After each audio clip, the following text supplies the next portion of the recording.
على الوطنية الثانية درس جديد من دروس البكالوريا.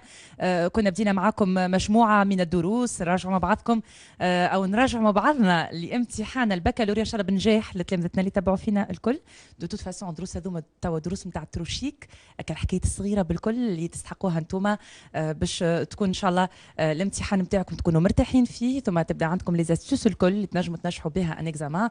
وكالاسئله الاخرانيين اللي تلوجوا هكا شكون ينجم يعطيكم فيهم اجابه ان شاء الله باش تلقاونا معكم كل يوم 7:30، وهذا موعد استثنائي معكم لماده الاقتصاد باش يكونوا حاضرين معنا كما كل يوم مجموعه من الاساتذه الاكفاء من احسن ما عندنا من الاساتذه باش يكونوا موجودين يجاوبوا على اسئلتكم انتم على 71 845 300 والا 71 848 808. نعاود لكم 71 845 300 والا 71 848 808. اذا كان عندكم سؤال في ماده الاقتصاد للاساتذه اللي باش يكونوا حاضرين معنا. خلينا نبدا نستقبل ضيوفنا اليوم في البلاتو. مدام هدى عبد ربو استاذ اول، مرحبا بك مدام هدى. سي بشير البجاوي استاذ اول، مرحبا بك سي بشير. مدام ألفة مزوغي أستاذة أولى زادة، مرحبا بك مدام ألفة. وسي فوزي الجمودي أستاذ أول، مرحبا بك نورتونا. في فورما يا جماعة حاضرينا ناخذوا مكالمات التلامذة نتاعنا واللي عندهم سؤال بيان سور في مادة الاقتصاد. 71 845 300 71 848 808. نمشيو للانكس ومجموعه اخرى من الاساتذه متفقد ايضا اول موجود نرحبوا بهم. مدام ماجده سيار العياري متفقده المدارس والمعاهد الثانويه بيان سور متخصصه في ماده الاقتصاد. مرحبا بك مدام. مرحبا مع السلامه. نرحبوا زاده بمدام ساميه الفهري استاذه، مرحبا بك مدام ساميه الفهري بن يوسف، مرحبا. دونك مدام بثينه الملوحيه استاذه، مدام بثينه الملوحيه استاذه اولى ايضا. ليكم انتم نعاود نذكر برقم الهاتف 71 845 300 والا 71 848 808 للتلامذه اللي تحب تكون معنا في السويعه من زمان هذه حتى الخمسة بتاع العشيه وعندها اسئله وعندها سؤال للاساتذه اللي حاضرين معنا. نعطي الكلمه الاولى للسيده المتفقده مدام ماجده سيار العياري. تفضل مدام. Bonsoir. Bien sûr, au cours de cette émission, nous allons nous adresser aux élèves du baccalauréat et plus particulièrement aux élèves de la 4e année économie-gestion qui vont passer l'épreuve d'économie le jeudi 5 juin de 8h à 11h. Notre épreuve de coefficient 3 est conçue de la même manière que les devoirs de synthèse qu'ils ont passés au cours de l'année. Alors, l'épreuve d'économie, elle comporte deux parties indépendantes. La première partie est composée de 3 questions indépendantes, dont une est accompagnée d'un document. Alors, le document peut être un texte, un tableau statistique ou un graphique. Cette question accompagnée par un document est notée sur 4 points. Les 2 autres questions sont notées chacune sur 3 points. Quant à la deuxième partie, elle se compose d'un sujet de synthèse accompagné de 2 documents. Là, mes chers élèves, vous devrez traiter cette partie sous forme d'une dissertation économique. Alors, pour cette deuxième partie, je vous conseille de ne pas oublier les recommandations qui ont été données par vos professeurs au cours de l'année.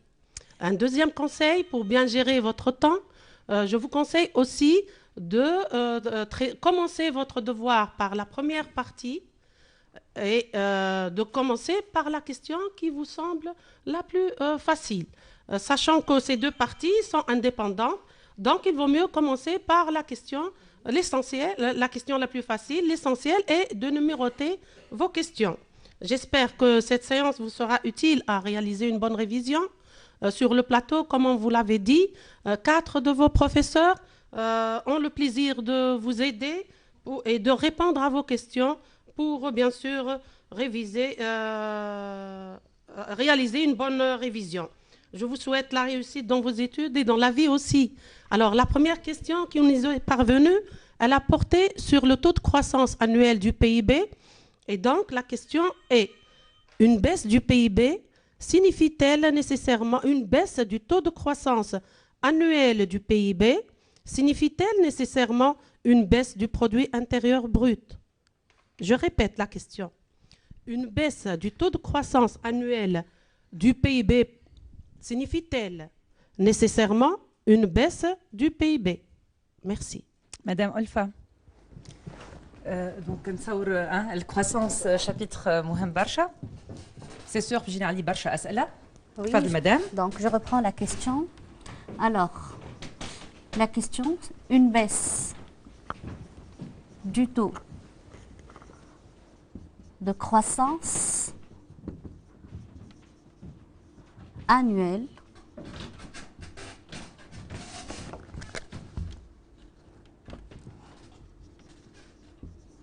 signifie-t-elle nécessairement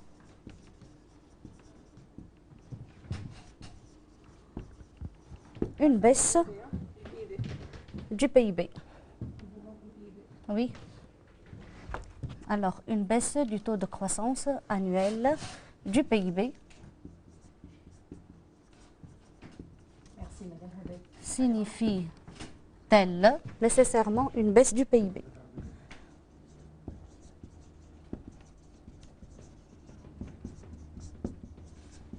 Alors, je conseille les élèves, surtout de souligner les termes clés de la question et la consigne, là où de dégager la consigne de la question. Alors, on relit la question. Une baisse du taux de croissance annuel du PIB signifie-t-elle nécessairement une baisse du PIB? Le terme clé ici, alors, c'est la baisse donc, du taux de croissance du PIB. La baisse du taux de croissance annuel du PIB. Il s'agit là de montrer donc si la baisse du taux de croissance du PIB, alors le taux de croissance annuel est accompagné donc toujours d'une baisse du PIB. Le taux de croissance annuel, alors qu'on le note, le TCA. Le TCA, c'est un indicateur d'évolution appliqué au PIB, permet de mesurer l'évolution du PIB entre une année et l'année précédente ou entre 2 années successives. On le note, le PIB, donc le TCA du PIB, T, alors qui se calcule de la manière suivante, PIB-T moins le PIB T-1, donc l'année précédente, et sur le PIB T-1 fois 100. Comme vous le savez, donc, un taux de croissance est un indicateur d'évolution. Il peut être positif. Alors, ce taux de croissance peut être positif ou négatif. Le TCA du PIB, s'il est positif, automatiquement, ça signifie une augmentation du PIB. S'il est négatif, ça signifie une baisse du PIB. Alors, pour répondre à la question, ici, cette question, donc la réponse à la question est nuancée. C'est-à-dire, on peut affirmer qu'une baisse du PIB, une baisse plutôt du TCA, du PIB, alors, peut être accompagnée, voilà, est accompagnée, alors, d'une baisse du PIB. Dans le cas où le TCA du PIB est négatif, c'est-à-dire il diminue, donc le TCA, s'il diminue et devient négatif, dans ce cas-là, le PIB diminue. Et c'est une phase ici, l'économie passe par une phase de dépression.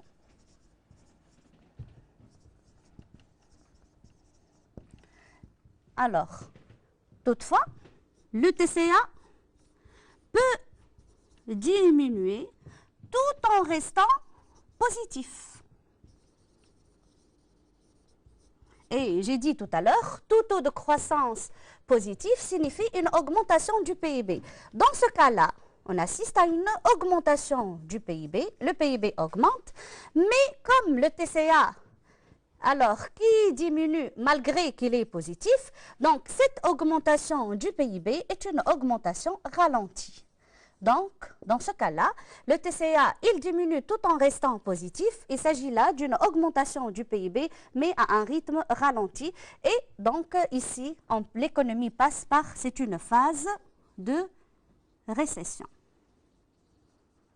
Donc, il y a toujours une relation entre les deux, madame. Bien sûr. Alors, on va voir donc sur un tableau, je vais prendre un exemple fictif pour montrer aux élèves comment ceci peut se passer. Donc, je vais prendre 3 années.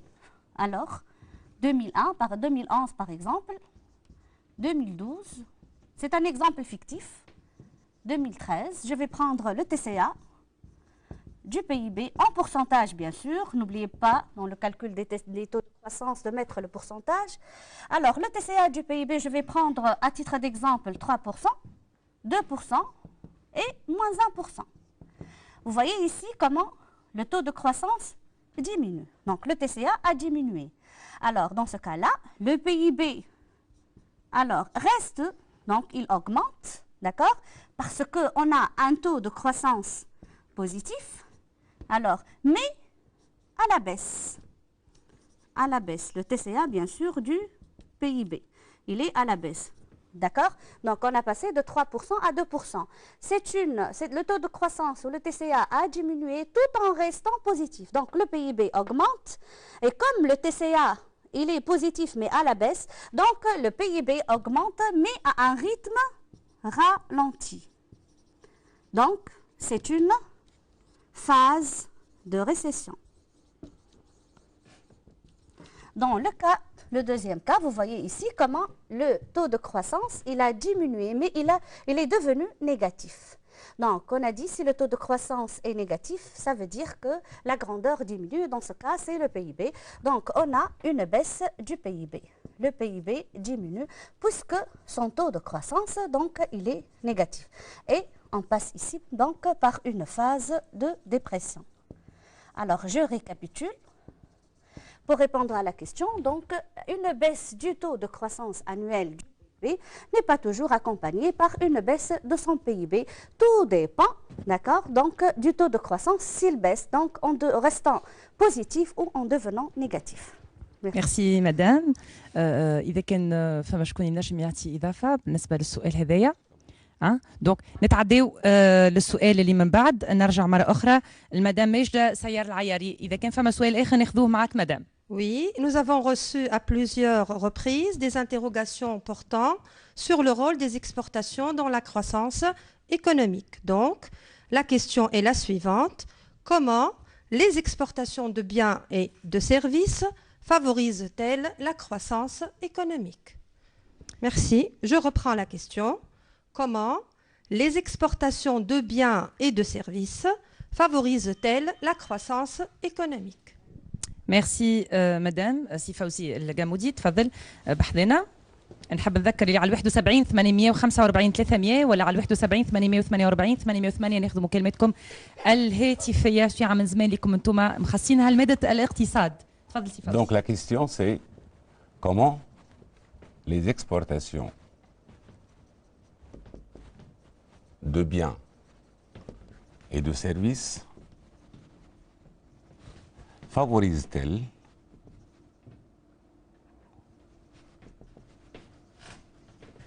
la croissance économique?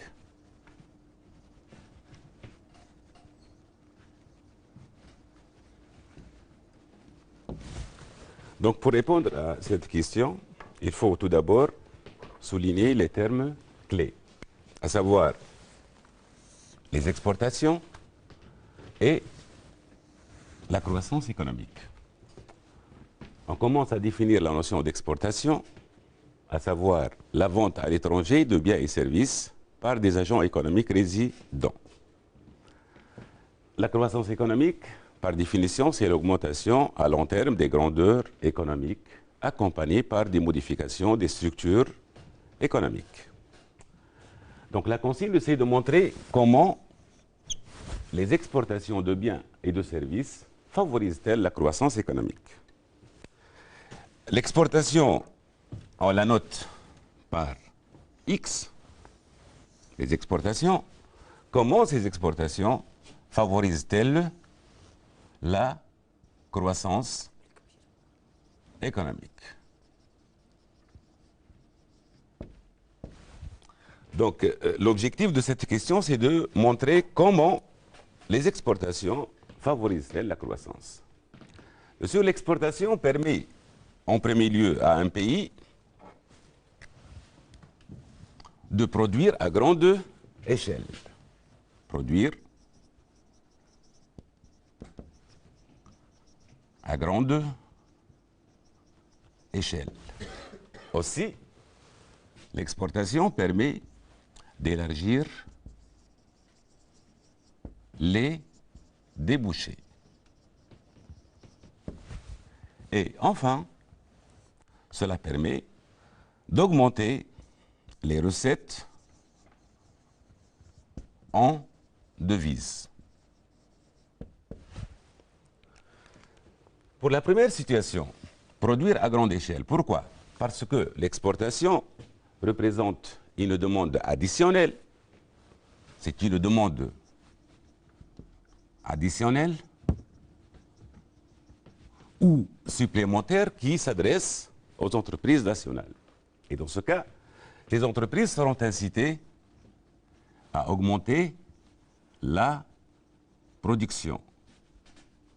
Et donc, réaliser des économies d'échelle, ce qui permet donc la réalisation des économies d'échelle. Et par l'économie d'échelle, le coût moyen diminue et les prix diminuent, ce qui entraîne une baisse du coût moyen et des prix. Et par conséquent, la compétitivité s'améliore. كنت نجم أستاذ كبرنا شوية في الكتيبة؟ Et donc, amélioration de la compétitivité.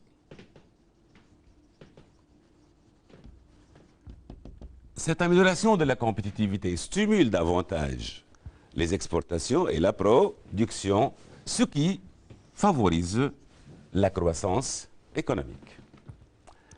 D'autre part, سي فوزي سامحني مرة أخرى باش Oui. نرجع نفس الملاحظة خاطر جاتنا من التلامذة اللي يتفرجوا فينا مرة أخرى نطلبوا منك أنك تكبر لهم في الكتيبة باش ينجموا يتبعوك. ok.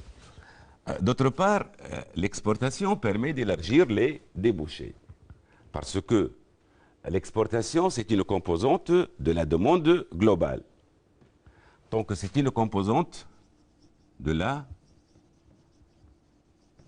demande globale. Ce qui incite les entreprises à investir. Donc, augmentation des investissements notés par I.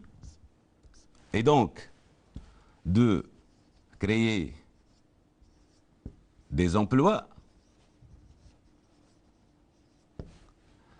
de distribuer des revenus supplémentaires, donc augmentation des revenus notés par grand R, etc. Et donc, il va y avoir une augmentation des grandeurs économiques qui stimule ou qui favorise la croissance économique du pays.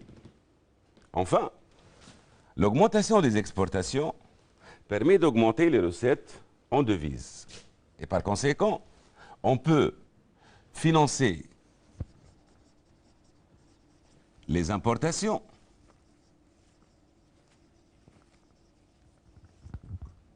et donc améliorer le solde commercial du pays.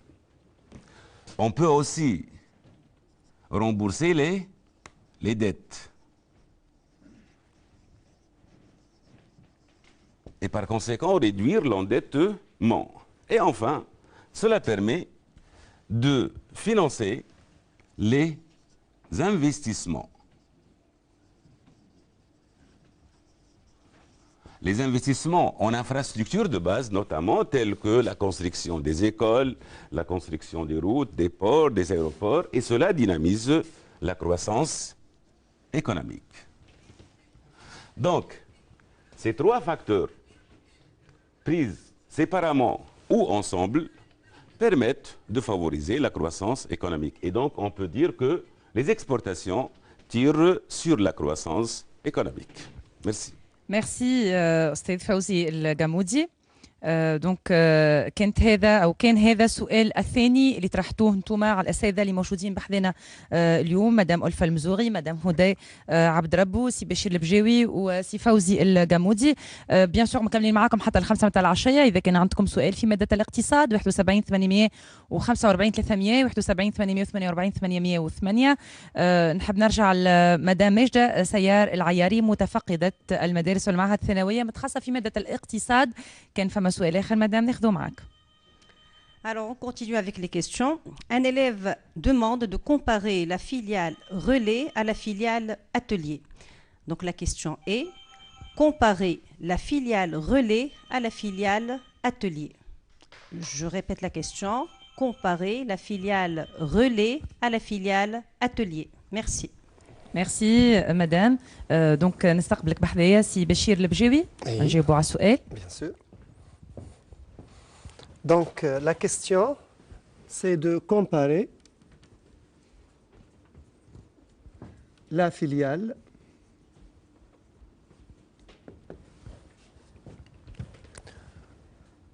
relais à une filiale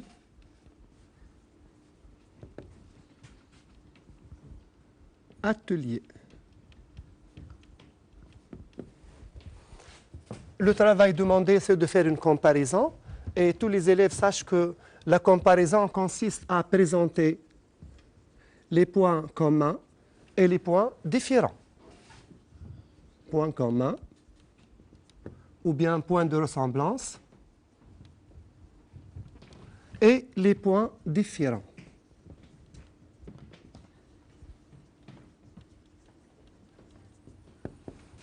Tout d'abord, les filiales relais et filiales ateliers, ce sont des filiales implantées par les firmes multinationales. Une FMN est une entreprise qui exerce originaire d'un pays et qui exerce ses activités à travers des succursales ou bien des extensions appelées aussi filiales à l'étranger. Notre question traite la comparaison entre filiales relais et filiales ateliers. Donc, nous devons dégager les points communs et les points différents entre ces deux formes de filiales implantées par les firmes multinationales dans le pays d'accueil. Il est préférable, bien sûr, de présenter cette comparaison dans un tableau. Et la présentation sera comme suit.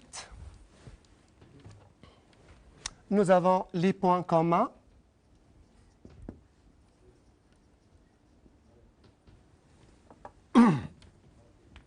entre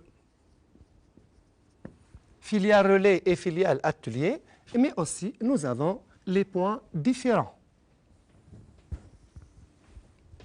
Et présenter un tableau, c'est l'un des astuces Bien pour réussir sûr, la question. J'ai bien dit qu'il est préférable de présenter Voilà. un tableau. Et c'est déjà plus facile pour les élèves. Là, on va mettre une filiale relais et à droite, filiale atelier.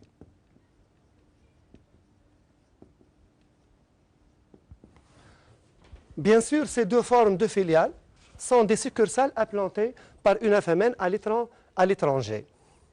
Mais la particularité ou bien le point commun entre ces deux formes de filiales, c'est que ces deux formes de filiales ont une activité de production dans le pays hôte. Donc, ces deux formes de filiales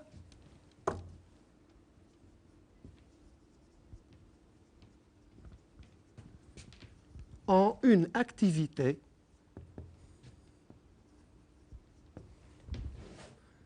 de production dans le pays d'accueil ou le pays hôte.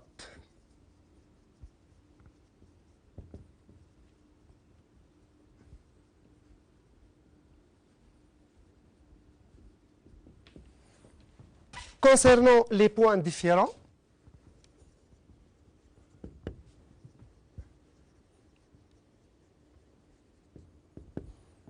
tout d'abord, les élèves connaissent que les filiales relais produisent des produits de la même gamme que les produits fabriqués par la maison mère. D'ailleurs, ce sont des copies conformes de leur maison mère dans le pays d'accueil. Donc, produire dans le pays hôte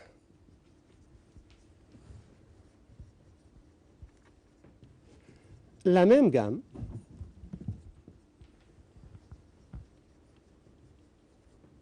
de produits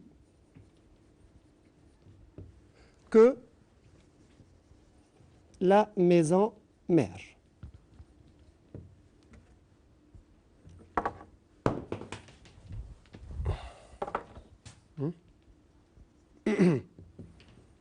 Concernant les filiales ateliers, produisent une partie ou bien sous-partie du produit global. Donc, produire un composant ou bien une partie ou sous-partie du produit global. Bien sûr, les filiales ateliers se sont développées dans le cadre de la décomposition internationale du processus de production pour une plus grande efficacité productive des firmes multinationales. Le deuxième point de différence entre les filiales relais et les filiales ateliers, c'est que les filiales relais ont une activité commerciale dans le pays hôte, puisque ces filiales produisent et commercialisent dans le pays d'accueil des produits fabriqués par, ou bien leurs propres produits. Donc, commercialisés dans le pays hôte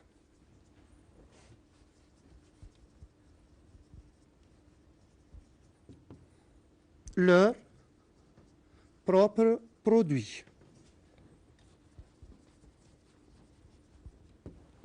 Par contre, les filiales ateliers n'ont pas une activité commerciale dans le pays hôte, c'est plutôt exportent les composants fabriqués vers la maison mère ou bien vers les autres filiales de montage. Donc, exporter vers la maison mère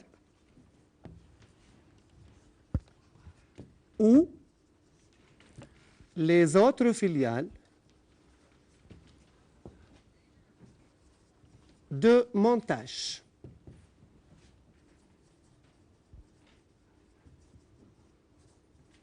Et de cette façon, on a fait la comparaison entre la filiale relais et la filiale atelier d'une firme multinationale. سي بشير البجاوي ميرسي بوكو يعيشك. مكملين معاكم مع الاساتذه اللي موجودين بحذانا في البلاتو حتى الخمسة متاع العشيه مع ماده الاقتصاد، واسئلتكم انتم اللي قاعده توصلنا على 71 845 300 ولا على 71 848 808. بيان سور في كل اجابه فما استوس قاعدين يعطيو فيه الاساتذه في كيفاش معناتها فو بريزونتي لا ريبونس نتاعكم ولا حتى كيفاش نجموا فو ديكورتيكي لا كيستيون. دونك ان شاء الله بنجاح للي يتبعوا فينا الكل. كما قلت هذا نتاع كترشيكات الاخرانيين وانتم هكا تراجعوا وتجي سؤال على ذهنكم. احنا معاكم حتى نهار 3 جوان كل يوم ماده من المواد ومجموعه من اكفأ الاساتذه يكونوا حاضرين معنا في البلاتو باش يجاوبوا على اسئلتكم انتم. نرجع ناخذ سؤال اخر، تفضلوا. Donc, d'autres élèves veulent savoir comment la hausse des salaires contribue à la croissance économique. La question est donc la suivante. Comment la hausse des salaires contribue-t-elle à l'accroissement des richesses créées? Madame Samia الفهري بن يوسف، merci. Madame سؤال خديتو؟ تفضل بحذنا. Madame هدى عبد ربو، تفضل. Donc, on pose, ou plutôt on écrit la question, comment? C'est pas visible. Il faut changer le stylo. واش قلت لنا مش واضح الستيلو. Comment? Donc, comment? هكا واضح سي بون؟ اوكي. Donc, comment la hausse des salaires contribue-t-elle à l'accroissement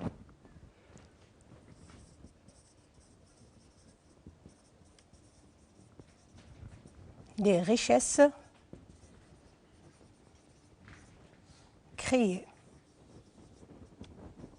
Donc, pour répondre convenablement et correctement à la question, donc on doit tout d'abord, ou bien l'élève tout d'abord, doit lire attentivement la consigne, ensuite il doit repérer les termes clés et par la suite il doit les souligner. Donc si on reprend la lecture de la question, comment la hausse des salaires? Donc la hausse des salaires, c'est notre premier terme clé. Donc on doit souligner. Contribue-t-elle à l'accroissement des richesses créées? Donc l'accroissement des richesses créées, c'est le second terme clé auquel donc l'élève doit faire attention. Donc la hausse des salaires. Donc on va démarrer la question avec la hausse des salaires. Donc pour répondre pour répondre donc à la question, tout d'abord, l'élève donc doit répondre au comment. Donc d'un côté la hausse des salaires, d'un autre côté donc l'accroissement des richesses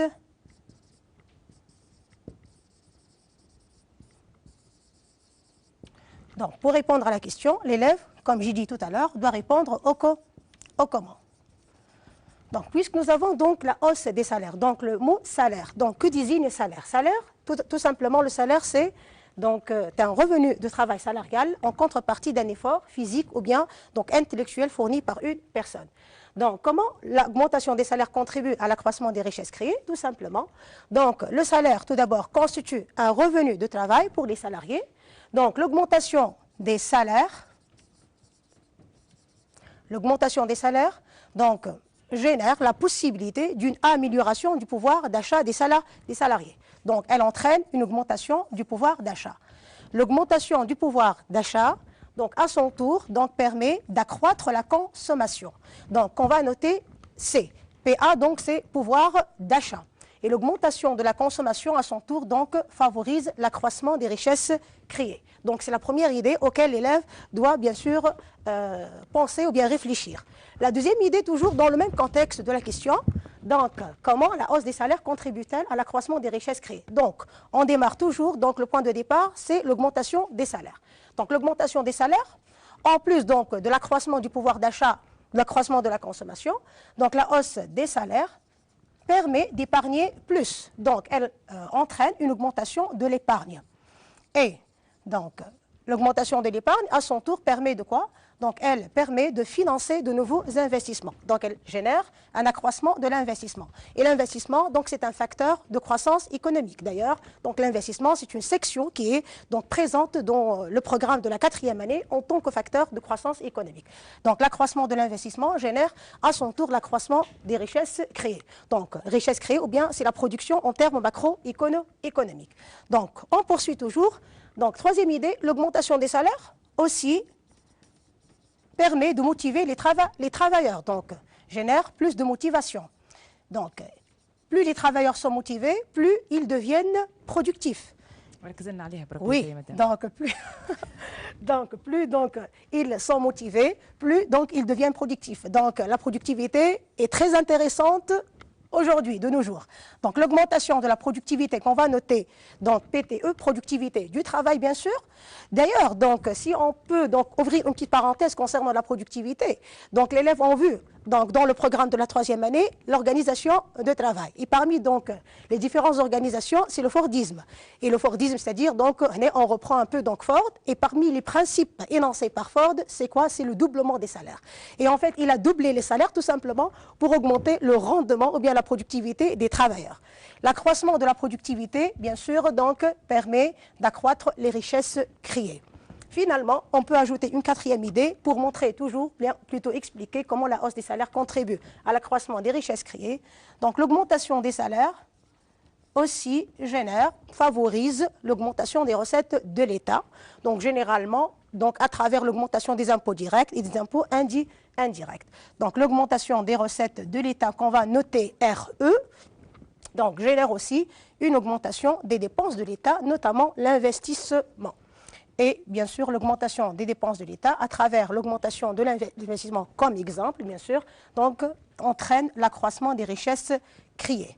Donc, si on résume, on récapitule, donc qu'est-ce qu'on va dire? Que à travers ces 4 idées, donc on a pu montrer, ou là j'ai pu donc montrer que la hausse des salaires contribue à l'accroissement des richesses créées via l'augmentation de la consommation, via l'augmentation de l'épargne, via l'augmentation de la productivité des travailleurs et enfin via aussi l'augmentation des recettes de l'État.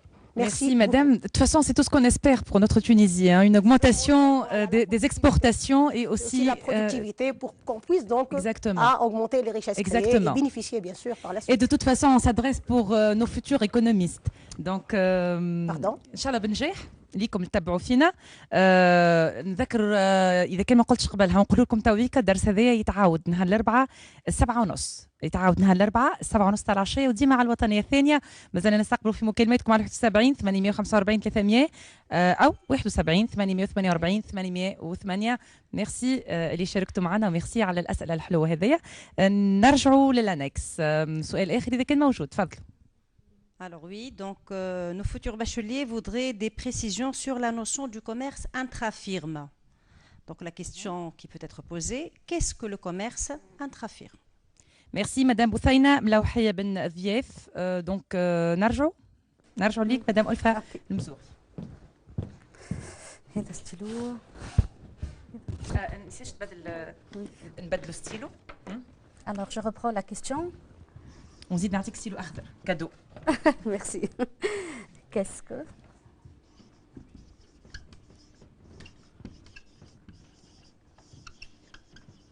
le commerce intra-firme? Alors, pour cette question, il s'agit donc qu'est-ce que, c'est-à-dire, je vais identifier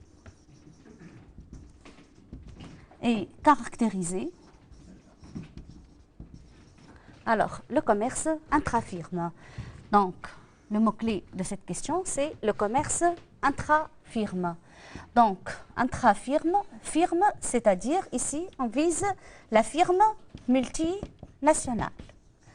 Alors, le commerce intra-firme, c'est un commerce, donc intra-firme, la firme multinationale, mon collègue il a rappelé la définition de la firme multinationale qui est une firme originaire d'un pays et ayant des activités en dehors de son pays d'origine. Alors, le commerce intra-firme, c'est un commerce donc intra, c'est-à-dire c'est un commerce interne à la firme.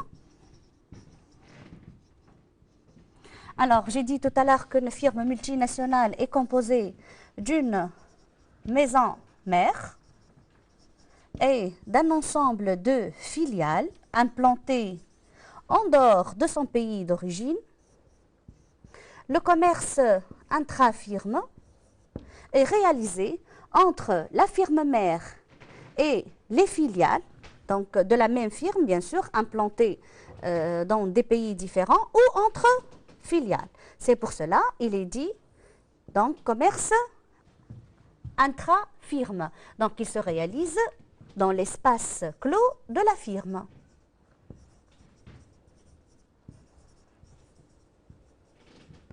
Alors, ce commerce, il porte sur un ensemble de produits. Alors, il porte notamment sur des biens de production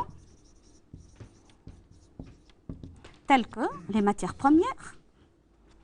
Je prends l'exemple d'une filiale commerciale d'approvisionnement. Donc, cette filiale peut approvisionner la maison mère en matières premières. Alors, peut porter aussi sur des biens de production comme du transfert de technologie ou de biens d'équipement, tels que pour le cas d'une filiale relais par exemple. Aussi, il peut porter sur des composants de produits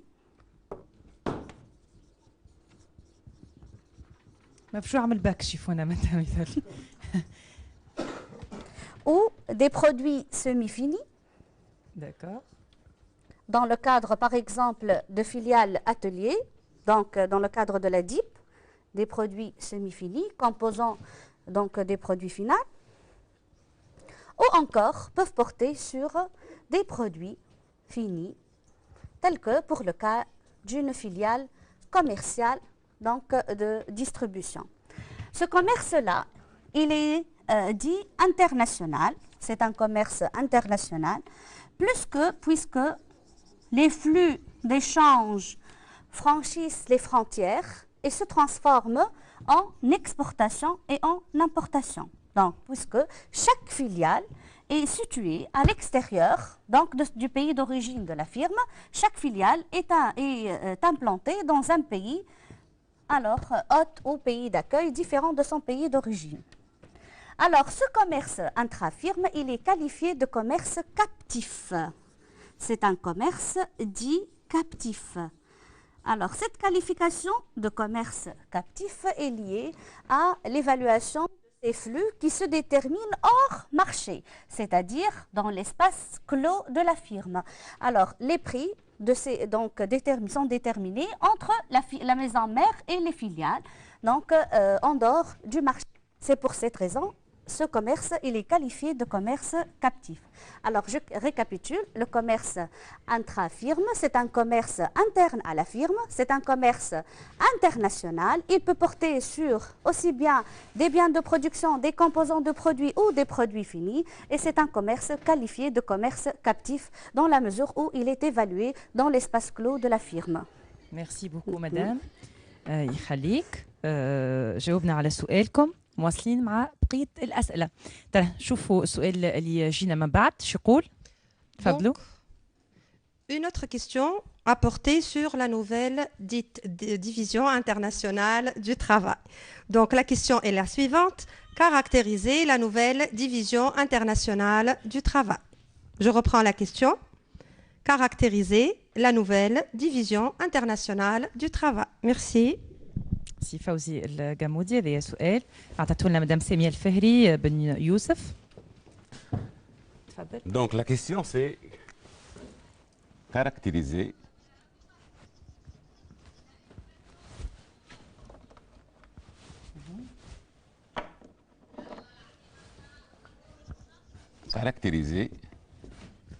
la nouvelle division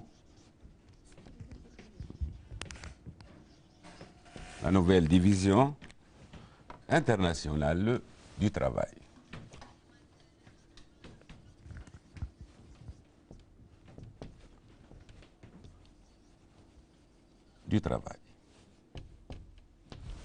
D'accord. Donc, le mot-clé de cette question, c'est la division internationale, la nouvelle division internationale du travail. Donc, concernant la division internationale du travail, par définition, la division internationale du travail, c'est une répartition des activités productives entre les pays, c'est-à-dire à l'échelle mondiale, selon la spécialisation de chaque pays. Si on dit la nouvelle, c'est-à-dire qu'il y a, par rapport à l'ancienne division internationale du travail, qui se caractérise par la spécialisation des pays en développement dans la production et l'exportation des produits primaires ou produits de base, c'est-à-dire produits agricoles ou matières premières, généralement à faible valeur ajoutée.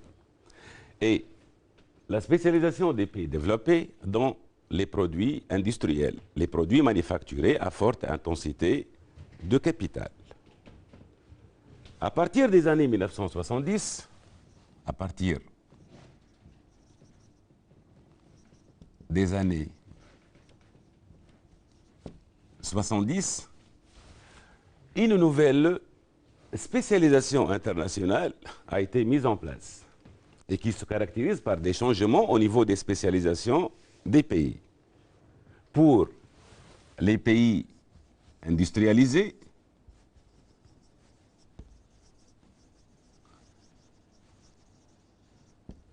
ou pays développés, donc ces pays se spécialisent dans la production et l'exportation, notez X, exportation des produits manufacturés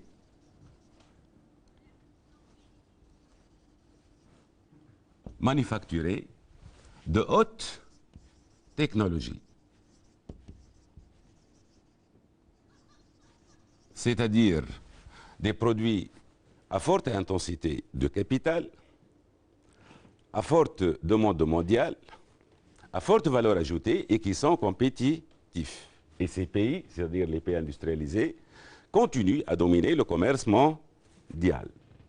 Alors que pour les pays en voie de développement, qu'on les note par PED, les pays en voie de développement, certains pays, à savoir les pays émergents,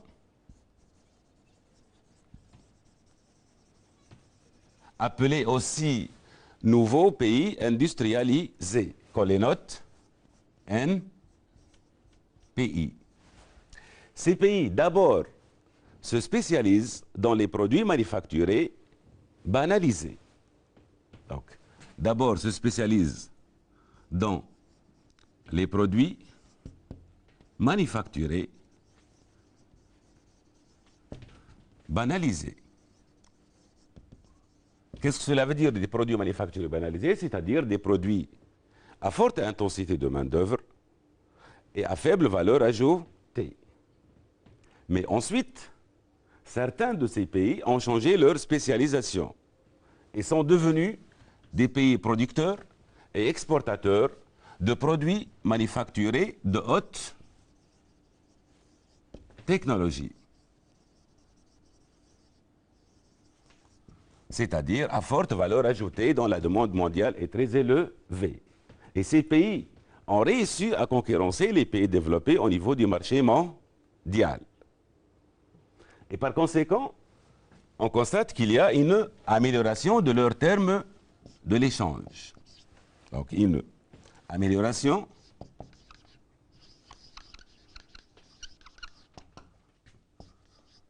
des termes. Si vous changez de couleur. Hein. Monsieur, si vous changez de stylo, s'il vous plaît. Oui. Il y a donc amélioration de leurs termes des échanges. Pour l'autre groupe de pays, à savoir les pays les moins avancés notés par PMA, pays moins avancés, ces pays ont conservé une spécialisation traditionnelle, c'est-à-dire leur exportation reste concentrée sur un petit groupe de produits de base à faible valeur ajoutée et à faible prix. Pour cela, ces pays restent marginalisés. Marginalisés dans les échanges internationaux quantitativement et qualitativement. Donc, il y a une marginalisation sur le plan quantitatif et sur le plan qualitatif. Marginalisés quantitativement et aussi qualitativement. Quantitativement, bien sûr, à cause de leur faible contribution dans le commerce mondial, leur part dans le commerce mondial reste toujours limitée et toujours à la baisse. Qualitativement, à cause de la qualité des produits qu'ils exportent, que ce soit des produits primaires à faible prix ou quelques produits banalisés à faible valeur ajoutée. Et donc ces pays subissent une dégradation ou une détérioration des termes de l'échange.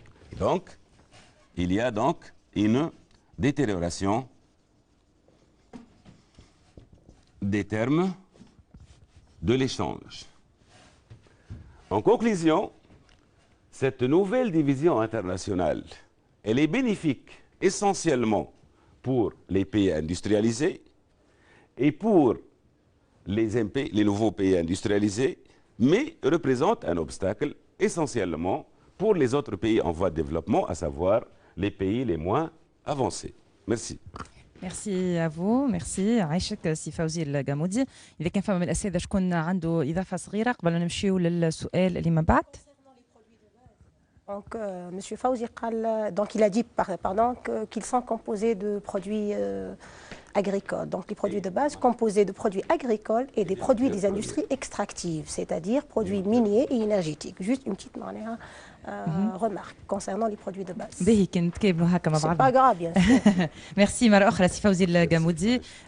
دونك ناخذوا سؤال آخر. حبيت نذكر بركة الناس اللي يكلموا فينا تويكا تلامذة سورتو اللي يكلموا فينا تويكا وعندهم أسئلة في مادة الاقتصاد مازال تقريبا 10 دقائق إذا كان نجموا نستغلوهم مليح هال10 دقائق هذوما وناخذوا سؤال آخر بعد شوي جاوبنا عليه سي بشير البجاوي. تفضلوا إذا كان السؤال حاضر ناخذوه معكم.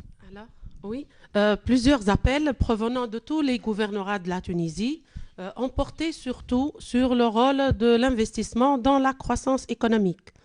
Faute de temps et pour des raisons pédagogiques, nous avons ici essayé de reformuler les questions afin de répondre au maximum d'élèves. Donc la première question, quelles sont les externalités que peut engendrer l'investissement? La deuxième, comment l'investissement améliore-t-il la production? Et merci. سي بشير. Oui. زوز مش واحد. Une question. Ah d'accord, Donc, d'accord. قسمهم. Ok. Donc, la question, quelles sont les externalités que peut engendrer l'investissement?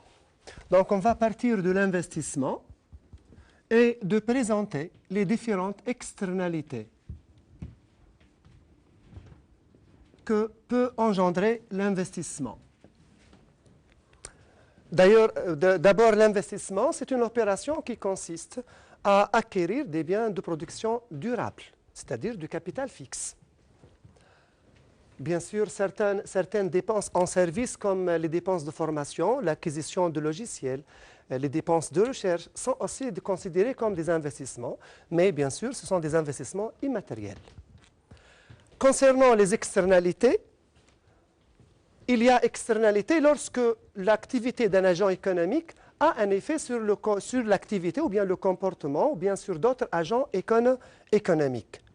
Et cet effet peut être positif ou bien négatif, c'est-à-dire favorable ou bien défavorable. Donc, les externalités peuvent prendre deux formes. Externalités positives, mais aussi des externalités négatives. Donc, le sens du mot externalité, c'est-à-dire des effets externes. Effets externes. Concernant les externalités positives que peut engendrer l'investissement, nous avons traité cette partie dans l'investissement, comment contribue à l'accroissement de l'offre. Et d'ailleurs, nous avons dit que l'investissement génère une augmentation de l'offre à travers les effets externes positifs ou bien les externalités positives. Pourquoi? سامحني استاذ دقيقتين مازال عندك سامحني خاطر 2 minutes. 2 minutes فوالا خاطر الوقت يزر بدنا نحب نجاوبوا Donc, على السؤال. à travers les effets externes positifs, l'investissement génère une augmentation de l'offre de la manière suivante, c'est qu'un investissement d'un agent peut profiter gratuitement à d'autres agents, ce qui génère une augmentation de leur capacité productive. L'exemple le plus simple, c'est l'exemple de l'éducation. L'investissement dans l'éducation peut générer des externalités positives pour d'autres investisseurs qui vont profiter sur le marché d'une main-d'œuvre qualifiée et d'ailleurs ce qui permet d'accroître leur productivité et leur production. Mais l'investissement peut aussi engendrer des externalités négatives et c'est le cas des investissements des FMN dans le pays d'accueil. Lorsque les FMN implantent des filiales à l'étranger, peuvent déplacer des activités polluantes, peuvent aussi surexploiter les ressources naturelles du pays d'accueil et donc ça porte atteinte à l'environnement et menace leur développement durable. ميرسي سي بشير. مدام هدى عبد ربو تتفضل بحثنا نجاوبوا على السؤال الاخراني بعدها هي باش نحكيو على ديسيرتاسيون اللي هي بارتي هامه برشا في ليكزامان تاع ليكونومي و Qui est posée tout à l'heure, donc, comment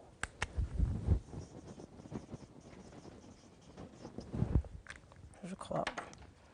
Donc, comment l'investissement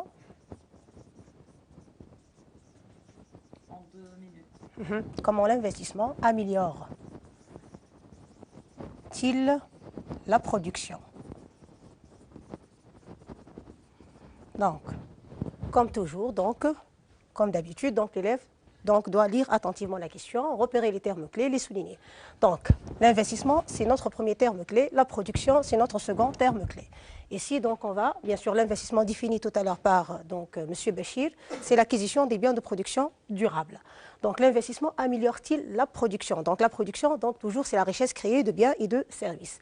Il y a aussi un troisième mot-clé donc, auquel l'élève doit faire attention, c'est le verbe améliorer. Donc, améliorer, c'est-à-dire on va montrer donc l'impact de l'investissement d'ordre qualitatif, donc sur la production et non pas d'ordre quantitatif. Donc, l'investissement, toujours considéré, donc souvent considéré comme étant vecteur du progrès technique. Vecteur du progrès technique. Donc, il contribue ou bien à l'amélioration de la production. Comment?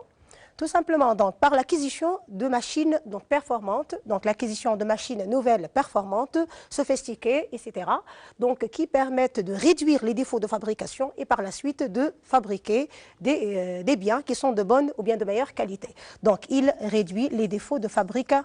Donc, les machines nouvelles, ces machines sophistiquées permettent de réduire les défauts de fabrication, donc moins de défauts.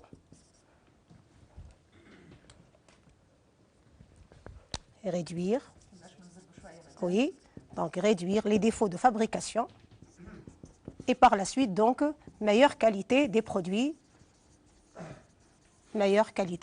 donc vendus sur le marché ou bien fabriqués.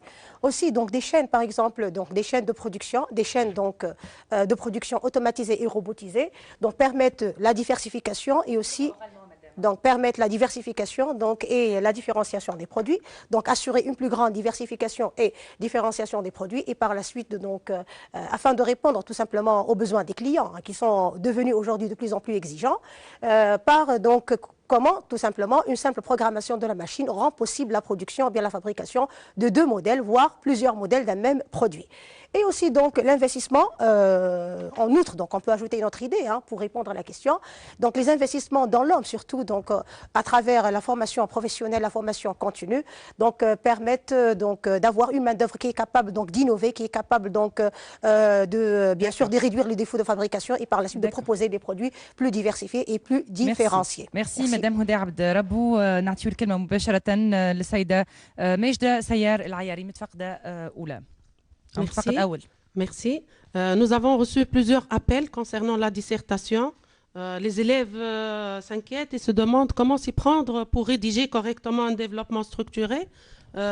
Pour les rassurer, chers élèves, je vous dirais que tout au long de l'année, vous avez poursuivi avec vos enseignants un apprentissage progressif pour développer certaines compétences et je suis sûre que vous les avez maîtrisées. Bon, c'est normal d'avoir l'impression de tout oublier. Il suffit pour élaborer correctement votre dissertation de mettre en application les recommandations qui ont été données au cours de l'année par vos professeurs. Parmi ces recommandations, je vais tenter de vous rappeler les recommandations les plus importantes, faute de temps, notamment les étapes à suivre. La première étape à suivre est de bien lire le sujet et le délimiter. Revient à bien lire l'énoncé et là, vous soulignez les mots importants, les mots-clés, parce que vous allez avoir besoin de ces mots pour les définir par la suite dans l'introduction. Vous soulignez aussi les verbes d'action qui vont vous aider à comprendre la problématique, à délimiter le sujet. La deuxième étape consiste à rechercher un plan en 2 ou 3 parties. C'est un plan que vous allez aussi annoncer dans votre introduction et vous mettez en évidence les parties de votre développement, et vous essayez aussi de le relier par des phrases de transition. Si le sujet vous fournit clairement le plan à suivre, et c'est très fréquent au baccalauréat, là, contentez-vous alors de reprendre ce plan dans le devoir. L'étape suivante, c'est de bien lire les documents. Essayez là de dégager les idées essentielles qui vous semblent utiles à répondre à la problématique posée. Si vous avez l'intention de tout oublier, rassurez-vous, ces documents vont jouer le rôle de vous donner ces informations, de rafraîchir votre mémoire et de vous rappeler votre cours. N'oubliez pas de noter ces idées au brouillon. D'accord ? Par la suite, au cours de cette étape, vous essayez de mobiliser vos connaissances du cours. Et celles qui ont été données par les documents, vous les mettez au brouillon et vous le mettez en ordre dans un plan cohérent. Passez par la suite à la rédaction au brouillon d'une introduction et d'une conclusion. La dernière étape, c'est la rédaction au propre de votre dissertation.